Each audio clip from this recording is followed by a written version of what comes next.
Welcome to the excellent Film Illiterates podcast, your home for uninformed, unfiltered, ill-advised movie talk. As always, I'm Joe Campbell, and joining me today is Nathan Stone. Alex has unfortunately died and gone to hell, so immediately after this podcast, we're going to take our time-traveling phone booth to rescue him. Joe, I think we can do better for this podcast. Mind if I give it a stab at it? Be my guest, Nathan. Okay, excuse me.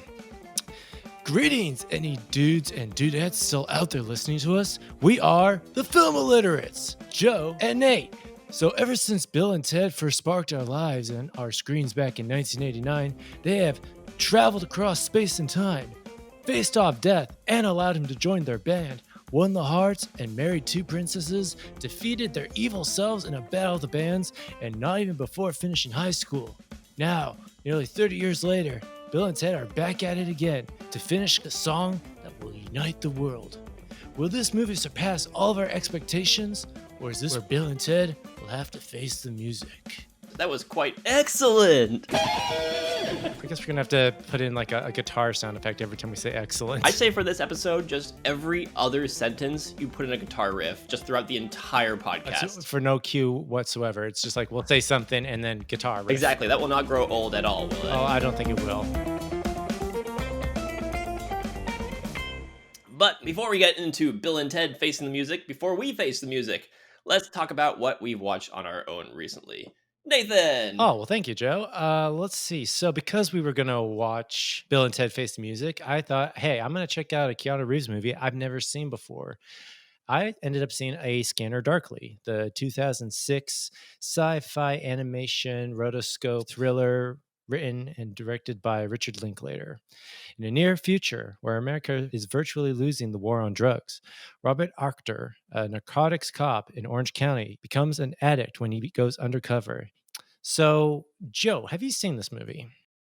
I saw it in college, and honestly, I remember nothing about it except for the look, and I remember that I liked the movie. Yeah, this is adapted from a Philip K. Dick novel. A guy who gave us Blade Runner, who gave us Minority Report. So this guy's, gets into the weird world of sci-fi that kind of looks at it on a dystopian level where technology starts interfering with people's like privacy and their freedom and their lives. This is a interesting movie. The way it's done is it's kind of shot in live action, but then they do kind of like a rotoscoping layer over it. So what you're kind of seeing is it's still shot in actual environments, but it has like this weird warpy animation to it, which lends itself very well to this fact that all these guys are kind of like using drugs, and Keanu Reeves is split brain kind of like condition that's happening. So this movie was kind of trippy for me to watch. I think at some point I was kind of getting into the kind of uncanny valley effect with the rotoscoping where you see furniture just like moving by itself when it's like a panning camera shot and it doesn't feel like it's aligned. But then there'd be stuff like, bugs crawling a person's head or Woody Harrelson turning into a cockroach. I think this movie works because of how trippy and how bizarre it is. And for some reason, I guess this you can look at Linklater's style of directing kind of like just ooze through this movie. And I don't know, I think the actors just do a good job with just their characters, friends who are like blasting off like guns from homemade silencers out of tinfoil that don't even work, getting duped off of like bikes. But even like more so, just this technology that they use, I think lends itself pretty well for the story. So if anyone's interested, I'd say check out A Scanner Darkly for something that's kind of twisty, kind of trippy, kind of set in almost like a near future kind of sci-fi world, but it kind of has a little bit of grounding. Let's see. Aside from that, movie theaters had opened, so I ended up going to see Tenet, the new Christopher Nolan movie starring John David Washington. You lucky bastard. Oh, yes. Joe's kind of very much jealous because his theaters are not open yet. My drive-in's open, they're just not letting the drive-in show it, so... Warner Brothers, let Tenet be shown at my drive-in. Hey, you know what? Warner Brothers and Chris Nolan have been putting up a pretty strong battle for the past, 2 months trying to get this movie in theaters. And I don't know. I give them kudos because it's like this movie does definitely need to be seen on the big screen. But I will say this. I was so confused watching this movie, as well as probably everybody else in the theater. I made the mistake of at the second act having to get up and take, whiz. And somewhere in that 2 minutes, I missed a crucial piece of information and I was confused for the rest of the movie. So now that means I just have to go and spend another $20 and see it again. That actually reminds me of so spoilers for Kingsman, the first one. So you remember the scene where Colin Firth gets shot and dies in the Oh, movie? yes. Apparently, I think it was Nick. It might have been our friend Brian. What one of those two, I believe.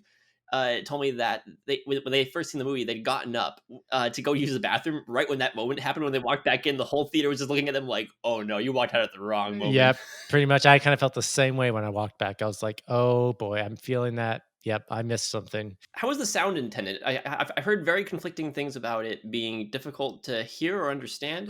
This is like I said, this is kind of probably the most complex of Nolan's work. This is more complex, I think, than Inception. And the problem is, this movie just speeds by so fast. Of all the stuff that they're trying to set up in this world, there's no break period at all. So perhaps the sound I kind of think was a huge factor because, I think they're trying to do the same thing that they were doing with Dunkirk with the soundtrack to try and build up tension. Okay. But with this, it's such a dialogue heavy story to try and set up what's going on, how this is working, what he needs to kind of complete in order to defeat the mission, or else, X, Y, and Z. And you can't even understand that because they just like are hush talking it and it's just going by so fast. I don't know what it was. I think it was the editing that just made it just like kind of unbearable at times. So maybe I'll have to see it again, but it gives me faith that if Chris Nolan was to do a Halo movie, he could pull it off. That's all I'll say about that.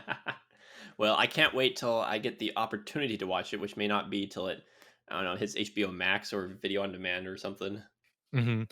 And then just to finally top it all off, I was over with some friends and we ended up seeing the new Mulan movie, which Uh, just streamed this weekend. I'm watching that tomorrow night. Cool. So let me give a quick synopsis. To save her alien father from serving in the Imperial Army, a fearless young woman disguises herself as a man to battle the northern invaders in China. So this is one of the many few Disney remakes. It is directed by Nikki Caro and basically stars Liu Yifei, Donnie Yen. Jet Li is in this as well as the Emperor. I didn't even realize that until I looked up in IMDb and was like, oh, that's him. I believe he was offered to direct it initially too, and turned it down because he was busy. I think. But okay, Joe, not to kind of squash your hopes and dreams, No. this movie does not compete with the animated one. Well, I I mean, I'm not even necessarily thinking that, but I do hope this movie is good because I've been looking forward to this movie for ever since it was announced. I think it's hard for me just because I'd like to not to spoil it for you, but there's something that they set up with Mulan's character which kind of completely changes the whole stakes of the first animated movie or even just the story of Mulan, which I felt is a big reason why a lot of, girls growing up watched it, why a lot of girls like look to Mulan as like a great role model. They do something with this version that completely just retcons that. Everything else about the movie, the cinematography, the design, the production, the costumes was really good. I just think it was this one thing that they changed about Mulan's character, and it completely just deflates it. So that's all I'll say. All right, we'll have to see. The reason I'm really looking forward to this one is because I actually really like that they're dropping the songs, they're dropping Mushu and that kind of stuff. I like all that in the animated version, but them kind of putting more of the focus on the uh, seemingly putting the focus more on the war movie aspect, the kung fu aspect, kind of the mythological aspect. That's what really intrigues me because I want to see one of these live action Disney remakes do something different. And this looks like this does something different, but it's also in kind of a style that I'm like, I'm currently on kind of an 80s, 90s Hong Kong kind of kick right now. So this seems to be right up my alley. So that's fingers crossed. That's what I'm hoping for. Yeah, like I said, I won't try to build it up, but like there's some good stuff about it, but there's also some stuff I think the original animated version was good. And not to say I didn't mind that there were none of the songs in there from the original one or that they didn't have Mushu in there, even though all my friends were like complaining about that. I was like, I don't care. I Every like time I what see it's doing. someone online complaining, no Mushu, no be mad, I just want to like slap them over the internet. Could if I gave you the power to do that, Joe, would you do that for me for anyone who's like, Absolutely. thank you. And that's it. That's all I've watched. Alrighty. So first off, over the course of the last few weeks, our buddy Nick and I have been doing kind of a virtual movie night every once in a while, and we've been working through the RoboCop trilogy, which I've seen plenty of times before, but I haven't watched them all back to back in quite a while. So I mean, RoboCop one I've seen many times, fantastic, perfect satire. RoboCop 2, I'm quite a fan of that one. It's kind of a darker, well, not a darker take, but kind of a more bitter take on the series. It loses a little bit of the satire, but it's more of kind of a pulp film with this, this little kid spouting f bombs and taking over this drug empire. And you got, what is it, Tom Noonan, I think, who plays this kind of spiritual drugged out cult leader. When he shows up like that, I'm like, I kind of thought the movie just kind of like went on a different level for me. It was just so wonderful. Yeah, it's not on par with the first movie, but it's still a really fun pulpy ride. And the stop motion in the climax of that movie is why I think that we have underestimated what stop motion can do as far as a legitimate effect in today. And I think we need to bring back stop motion as an effect in live action movies. I think if you really tailored it and evolved it, it could do some really interesting things. I love how it's like because of RoboCop 2 that you say we need to bring like stop motion animation back Dude, that fight into at the like end is great. The it character of is. RoboCop 2 in the movie RoboCop 2, he looks great. I know, but I can think of so many other references like or other movies that kind of do this thing, but I just love it that it's like it's RoboCop 2 that make me believe in this again. All the way. All the way. Bring back stop motion. And if you don't believe me, watch RoboCop 2. But then, okay, so hot take. RoboCop 3 is pretty good. I think it's certainly better than its reputation suggests. On Letterboxd, it has an average rating of, I think, 1.8. Ooh, Abysmal 1 star, half star ratings. Guys, this movie isn't. Not only is this movie not that bad, it's pretty good. it's pretty good. No, no, no, no, oh no, yeah, it's got a lot of problems. It's not as good as the first two RoboCops. One of the big criticisms I see of RoboCop 3 is that, oh no, they were forced to neuter it down to a PG-13, and oh, they made this kid the main character. And I think people kind of presume that a lot of that was studio mandated stuff, and they were trying to cram an R-rated movie into a PG-13. So I got the Blu-ray recently, and I've been watching, reading interviews, watching interviews with Fred Decker. I've been listening to the commentary. Fred Decker, for those who don't know, is the co-writer and director of Monster Squad. He wrote Monster Squad with Shane Yeah, Black. I mean, I can see why you're defending this movie so much because this is like one of your like kind of idolized screenwriters and like storytellers. Yeah, So I mean, all of his projects I have some sort of problems with, but I think the heart of his stuff is admirable. So I mean, Monster Squad, really fun movie. I have a lot of problems with it, but it's kind of this gleeful, childlike, fun movie. Night of the Creeps is again just kind of like this guy's take on this pulpy B movie that's set in partially the 50s and the 80s, and there's monsters from outer space and head explosions, all this great stuff. Uh, Even I know the new Predator movie, which is universally hated. I like the heart of that movie being this kind of fun-loving B movie where it's just it's Shane Black and Fred Decker just smashing Predator action figures together, and there's something kind of innocent and fun about that. And so RoboCop 3 is Fred Decker's version of doing that with RoboCop. Oh here, let's put a jetpack on RoboCop. Oh here, let's make Ed 209 say "Eat lead, suckers." Here, RoboCop comes in, he pops out of the top of a car with a machine gun strapped to his arm.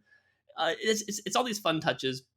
He came into the movie looking forward to working with Frank Miller, who wrote the second movie. Frank Miller wrote a screenplay of the third movie. And again, I think people have this perception that Frank Miller had written an R-rated movie and Fred Decker came in and neutered it. But that's not the case. The studio was going to aim for PG-13 from the beginning, so anybody creatively involved knew they were working on a PG-13 movie, and Fred Decker had complete creative control. So, he says in the commentary, for better or worse, if you hate this movie, it's all on me. It's not on the studio at all.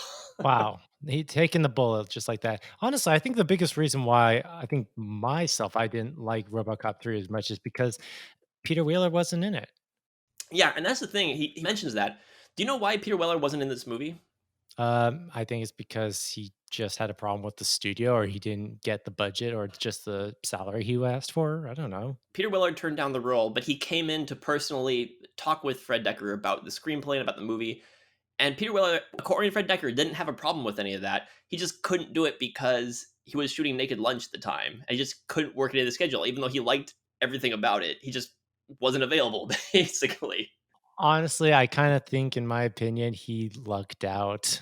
Oh yeah, I need to see I need to see Naked Lunch, and I'm sure it's a fantastic movie. But everyone kind of has this idea that he turned down RoboCop 3 because it was a bad movie. No, he turned it down because he had scheduling conflicts. Like, the quality of the movie had nothing to do with Peter Weller not being in the movie, or it had nothing to do with Frank Miller not being involved with the rest of the movie.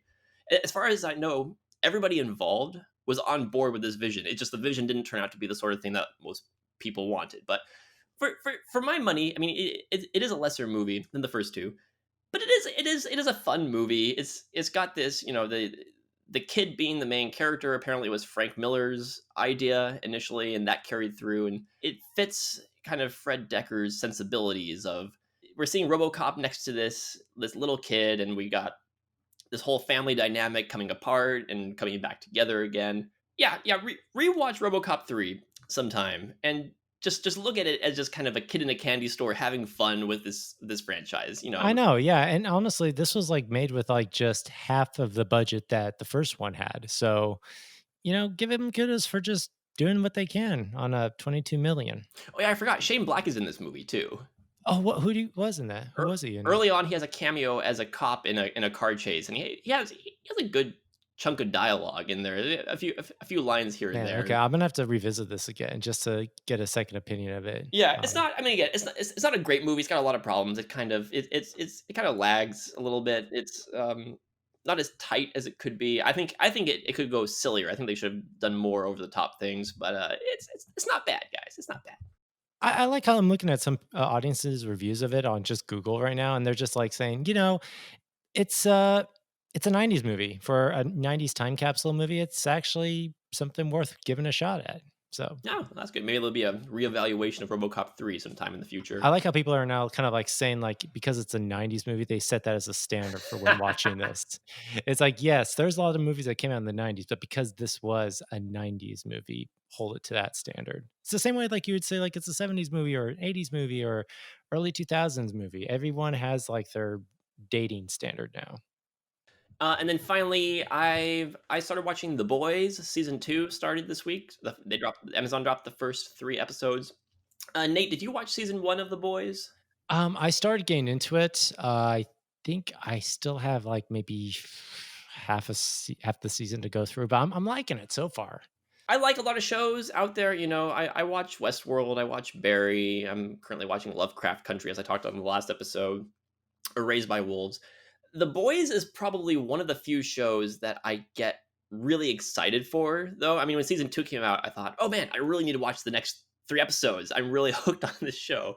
I think it is because it does, I use this word too much, but it does take this kind of pulpy view of everything. The gratuitous, over the top violence, kind of the shock value stuff, but it's not there just to shock. I mean, that's partially why it's there, but also I think this show has some really interesting things to say as far as looking at capitalism today in our current society, and how everything is staged, and especially in the hashtag Me Too movement, how why some people wouldn't come out with these allegations before, and how they are manipulated, and just how the whole thing with there's one superhero character who is outed as a sexual predator in the first season, and people complain that they either make him too relatable, as in they dig into really his psyche and show like why he does the things he does, and kind of pick him apart and make him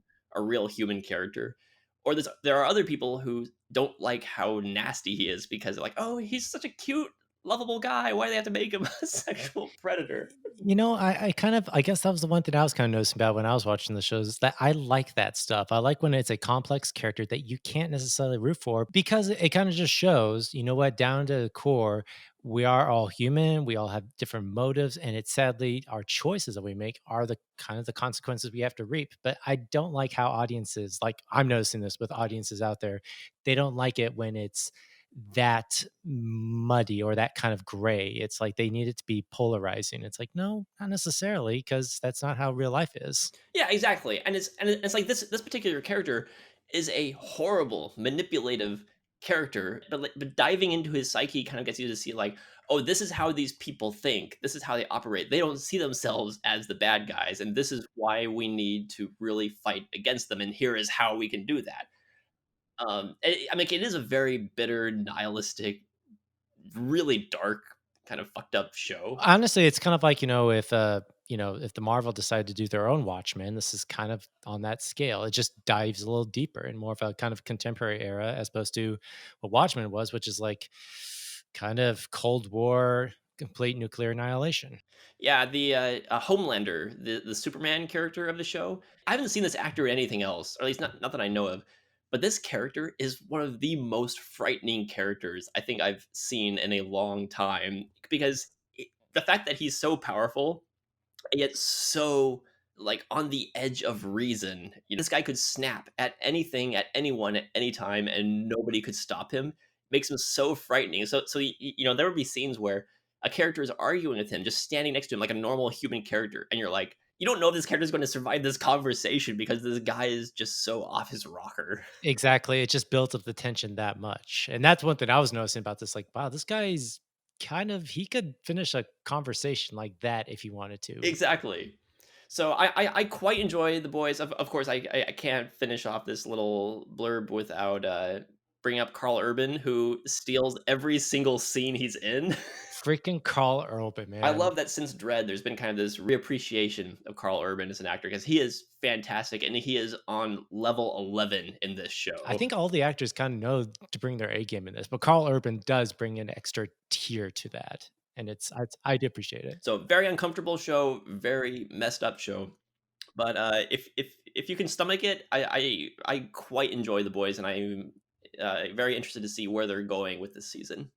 Right, it's something worth zapping about. So that will be it for me. With that, we will move into Bill and Ted Face the Music. Bill, we've spent our whole life trying to unite the world. And I'm tired, dude. Ted, we have a destiny to fulfill. Whoa! Greetings, my excellent friends. We have a problem. Step forward. A song created by Preston Logan, performed tonight, will save reality as we know it. Dude, we better write that song now. Or why can't we just go to the future when we have written it? And take it from ourselves. Except, won't that be stealing? Cheers! How is that stealing if we're stealing it from ourselves, dude? Alrighty, so Bill and Ted Face the Music. Nate, what did you think? Initial thoughts? Let's see, my thoughts. Well, I can't necessarily say that it was like the best third movie of a franchise, but it was just fun to see some of the same nostalgia repeat itself again. And this was something I had when I saw the first trailer, is that my biggest worry is that are we going to see the same jokes repeated in this movie, or is something new going to be presented?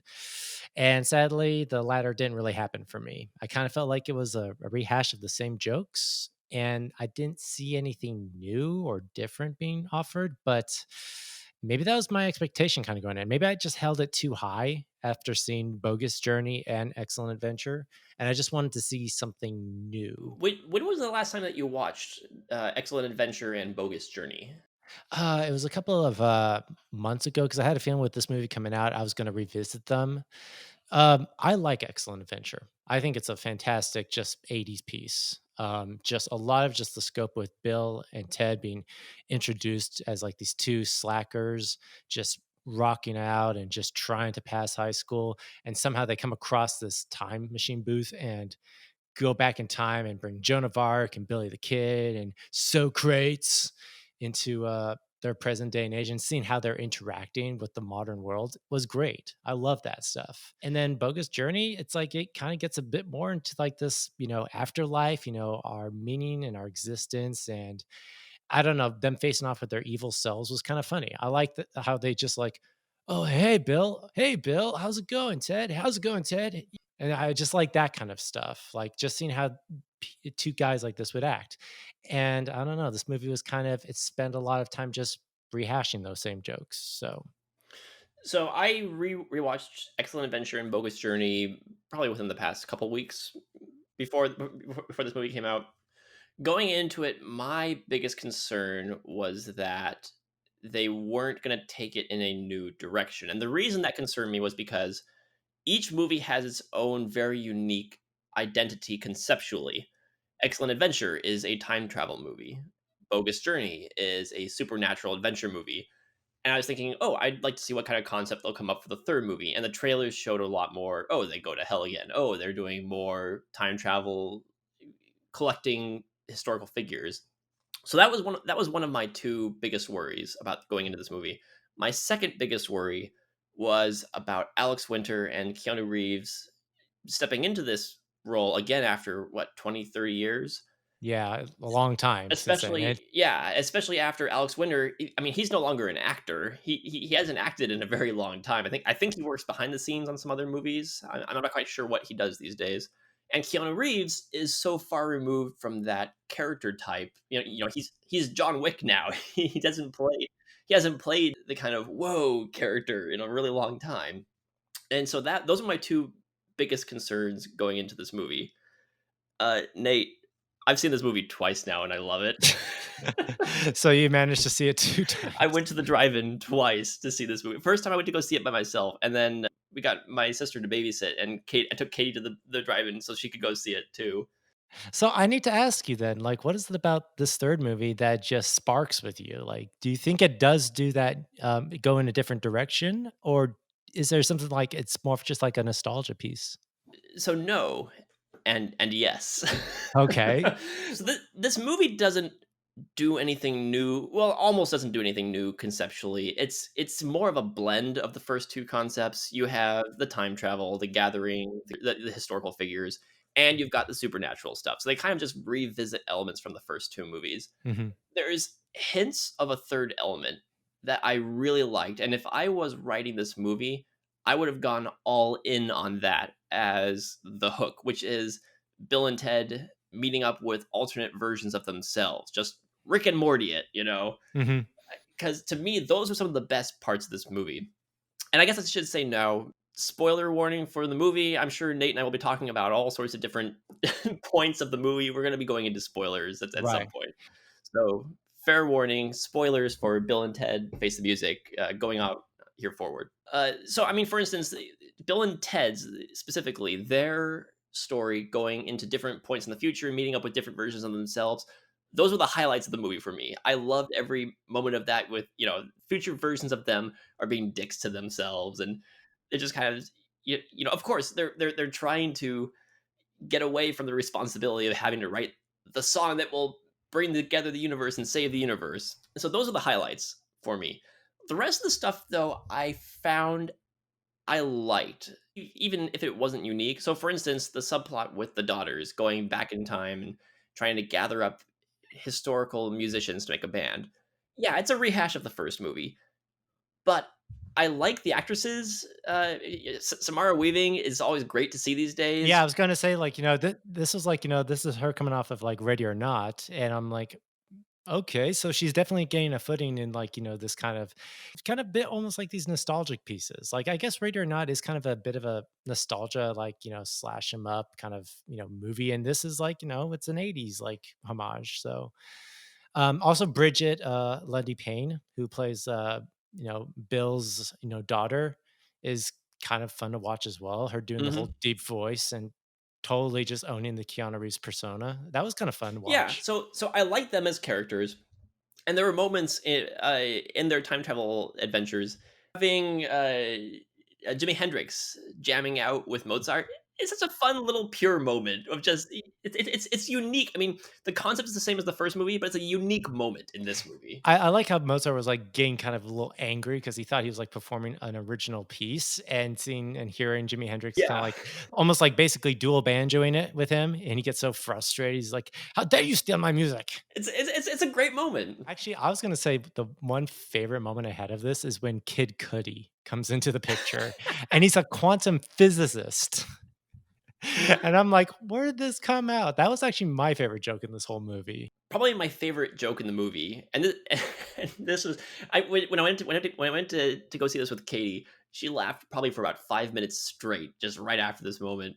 Was at the very beginning when you find out that Missy had married Deacon. It's the perfect payoff to a joke that they've been building over the past two movies. "Dude, that's your mom." The fact that this character married both of their dads, and then who's she marrying the next one? Oh, of course, the son, the Yes. younger brother. I know. It's and Bill and Ted are there and they're like, "Yeah, so we're here to kinda like toast your guys' wedding." It's kinda like she was both of our moms, so And it makes my dad his own son. that was pretty good. And I'm glad they kinda threw that in the very beginning. It did kinda set the mood for the whole movie. The weakest subplot for me was probably I mean, it's not even really a subplot, but with the whole thing with the wives going time traveling into the future to find different find a future where they are happy with Bill and Ted. I mean, I didn't quite fully understand it. I'm not quite sure exactly why it was there. I guess it was there to give Bill and Ted motivation to bring the world together so that they could save their marriage because to put their marriage in jeopardy. But I don't know. It's kind of a weaker aspect, but it was worked to a degree. I mean, the only reason I can see like why that was even just like set up was so that at the very end, all of the families, the wives, Bill and Ted and their daughters can be at the same place at the same time. That's the only reason why I could see why this was set up. Yeah, and then the future subplot where the wife of Rufus is trying to kill Bill and Ted. I mean, it kind of just felt like another subplot thrown in there for the sake of having another subplot. That felt like the bogus journey version of the writers trying to put something in there, with the killer robot. Because you got in the first movie, you had the killer robots, you had Station, you had all this weird, crazy, wackadoo stuff in Bogus Journey, and this felt like they were trying to put a little bit of that into this film, and plot wise, it didn't quite work for me. Right. Yeah, like I said, that was like the biggest problem I had with this movie. And here's the thing, doing something like where you're repeating the same formula or the same jokes for like 30 years is it can work, but when you do it like on that kind of level, it just loses its steam. And it's like I'm not even sure if it was worth putting that in there. Yeah, the guy who plays the robot, Anthony Kerrigan. Mhm. Have you seen Barry? I have actually. I've watched a couple of episodes, and I think he's good in that one. He's fantastic in Barry. I think he's good in this for what he's doing. The robot as on its own, he's the source of any cringy moments I had in this movie. But I feel like Anthony Kerrigan kind of saves that subplot. One of my favorite moments from him, just performance wise, when he lasers the entire family. It has this, oh no, oh no.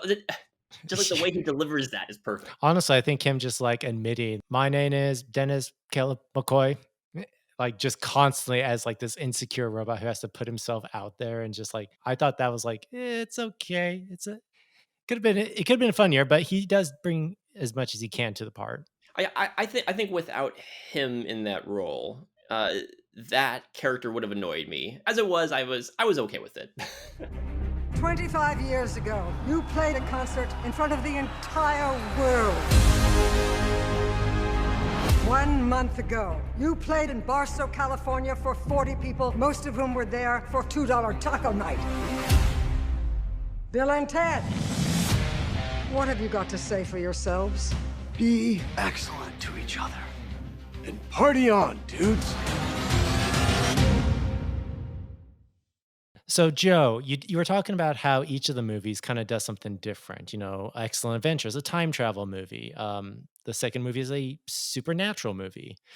I think the third movie, if it's not a mixture of both, there's this existential element to it. I think Bill and Ted are kind of like trying to come to terms with like, what legacy are we leaving behind?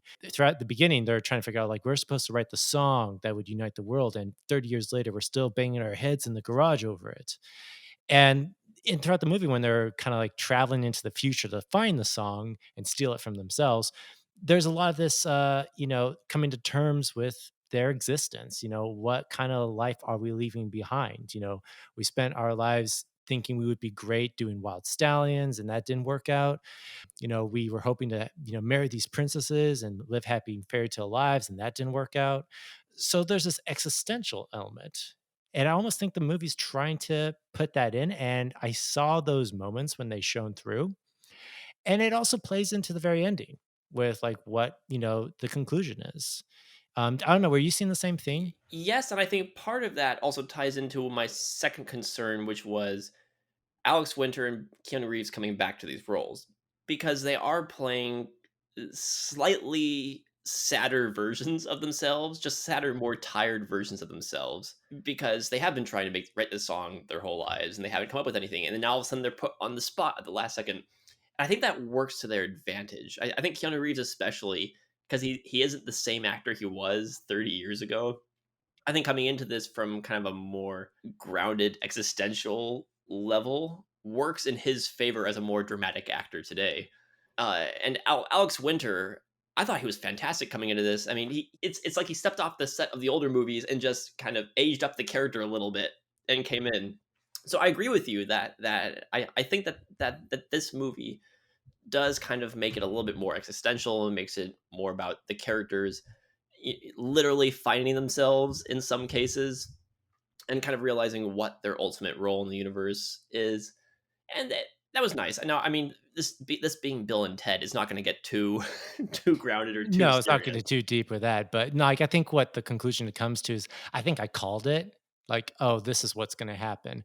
But they need to go on this journey to do that self realization. I will say the scene with them meeting up with the older, like the on their deathbed version of Yes. themselves Mhm. was a great. It was, on the one hand, it was a very heartfelt, real, tangible moment, and it was also very, very funny.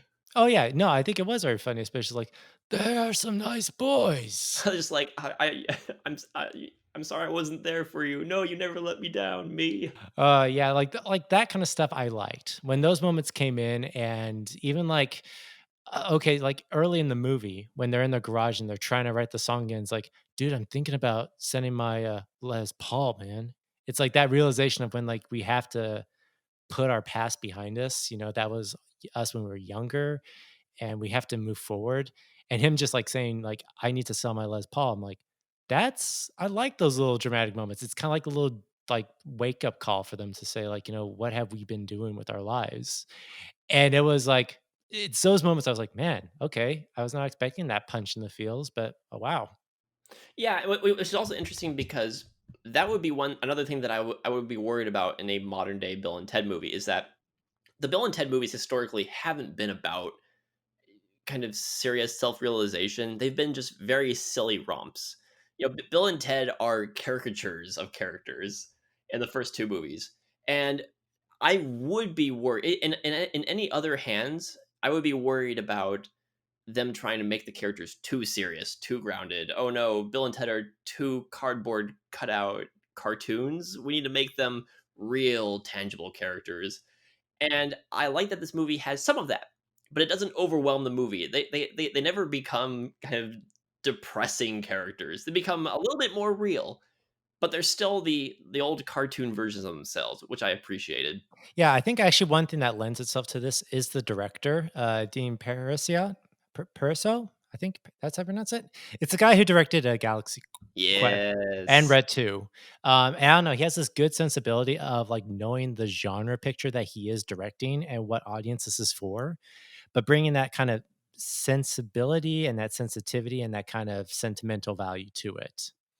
So I think he did a good job with that, knowing that he's never really directed a Bill and Ted, but each movie has had a new director as well, and it Yeah, shows. but it's had the same writers as all three movies True. have had the same writing duo who are the two guys, two guys who created Bill and Ted as characters. It's been interesting. I got the Blu-rays for the first two, and I've been watching some of the commentaries and again the behind the scenes stuff. Hmm. And the writers were talking about how Bill and Ted as characters originated from, I think it was like a college improv class Hmm. or an improv open mic night sort of thing, where they just kind of made up these characters on the spot and played them themselves. And then when they got the chance to write a movie, they wrote a movie starring these characters they had made up, and they've been behind all three movies. So it's really their movies at the heart. And bringing back Keanu Reeves and Alex Winter, they've kind of adopted the roles to themselves now, which is what everyone knows them as. So it's been really Exactly. interesting. It's been the same two guys behind the entire series. Yeah, and you can feel it in the writing. Like, they've tried to carry that through even up until this point where they're at in their age and their story. It's like, yeah, you can feel it's still there. So one thing I'm very appreciative. I will say another criticism I have of this one is the kind of cheap look of some of it. Yeah, I'm thinking I know what you're talking about, like all the CGI effects and just how everything feels like it's kind of done in a green screen room.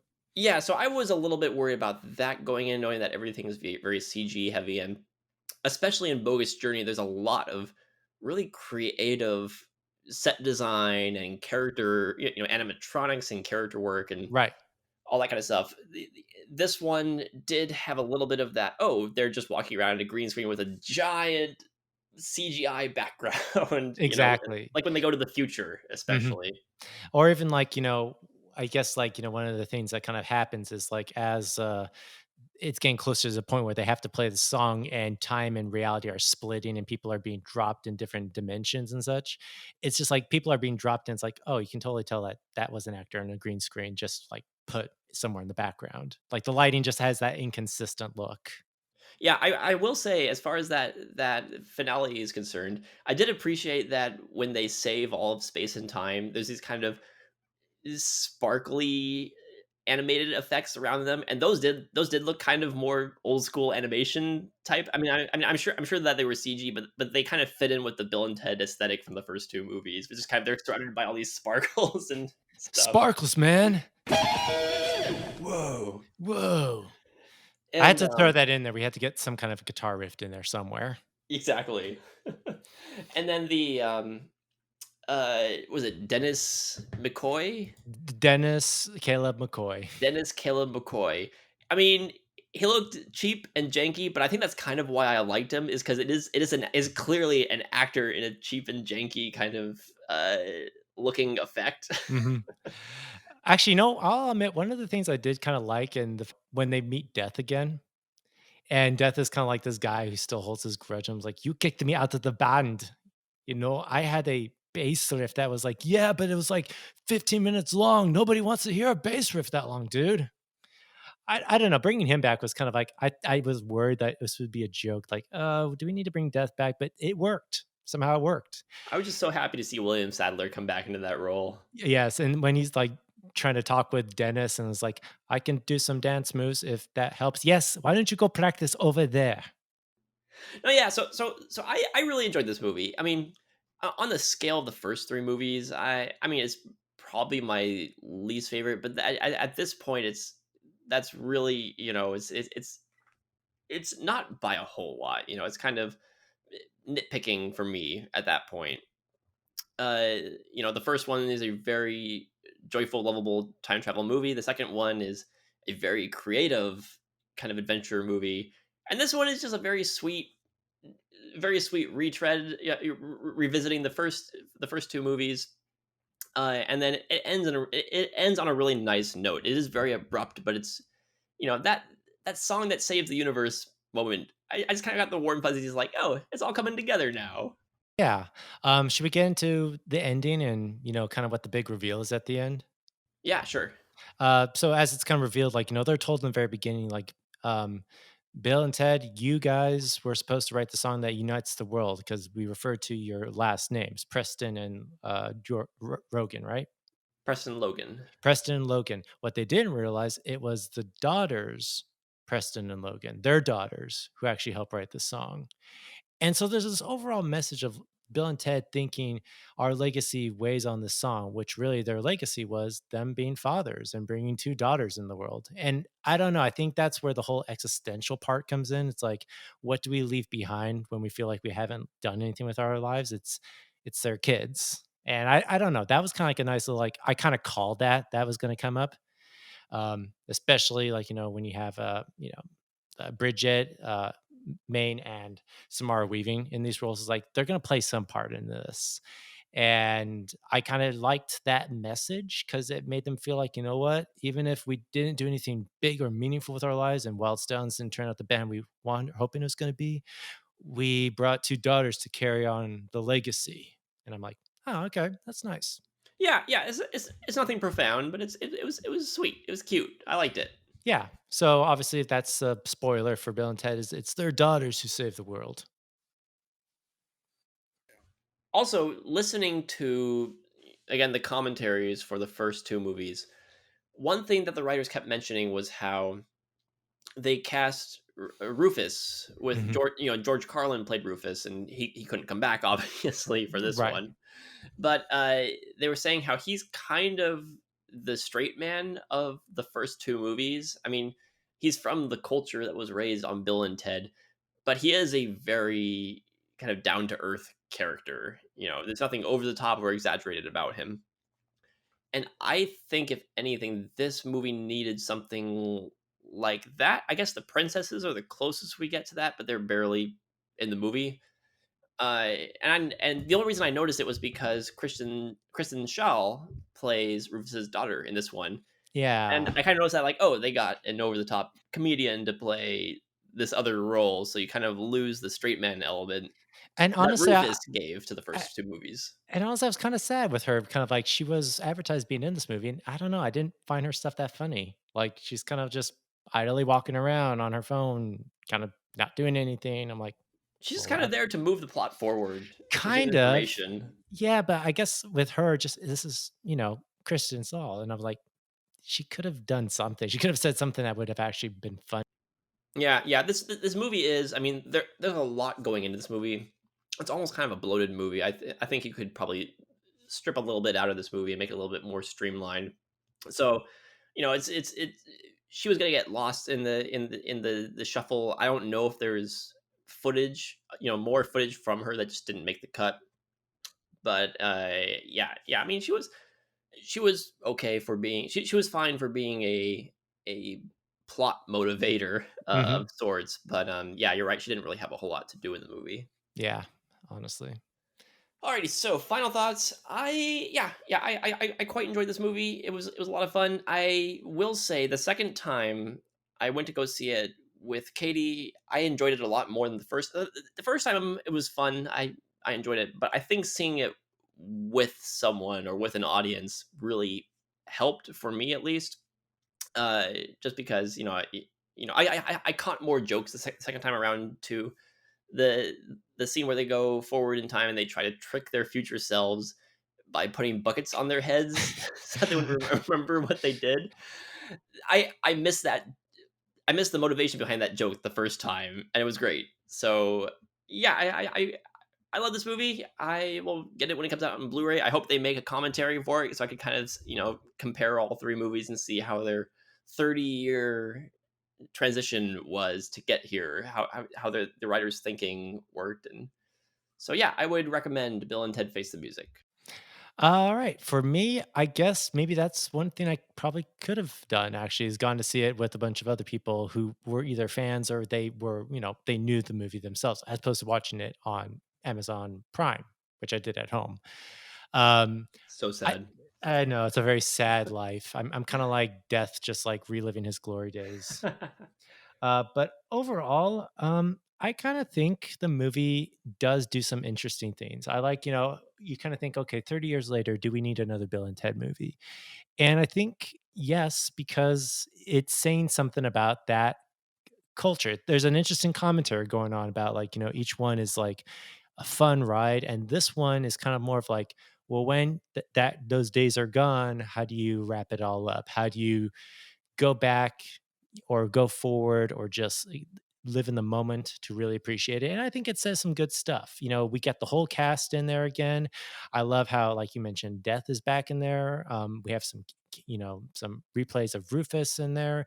But overall, it's like, you know, it's a nice little cap off to the franchise. Because I think Bogus Journey, it ends on a very open-ended ending, and there could have been more. And I think this movie does give us that more in just the right amount of dosage. So I think for me, yeah, if you're a fan of the first two, this is a nice little movie to kind of like cap it all off. And I think, yeah, if you are fans of the first two and love the jokes of the first two, this kind of carries that through. So yeah, a good recommendation. So that'll do it for this episode of the Film Illiterate Podcast. You can find us on filmilliterates.com with other podcast episodes like this, as well as some of our videos in the past. Go through there's some great stuff. I kind of want to do a video on Bill and Ted, the first two Bill and Ted movies now. I feel like that's definitely worth like a little like marathon, like, you know, just do each movie like a different style of it. You can find me on Letterboxd. You can watch, look at my movie watching habits and my thoughts on all three Bill and Ted movies on letterboxd.com/film_illiterate.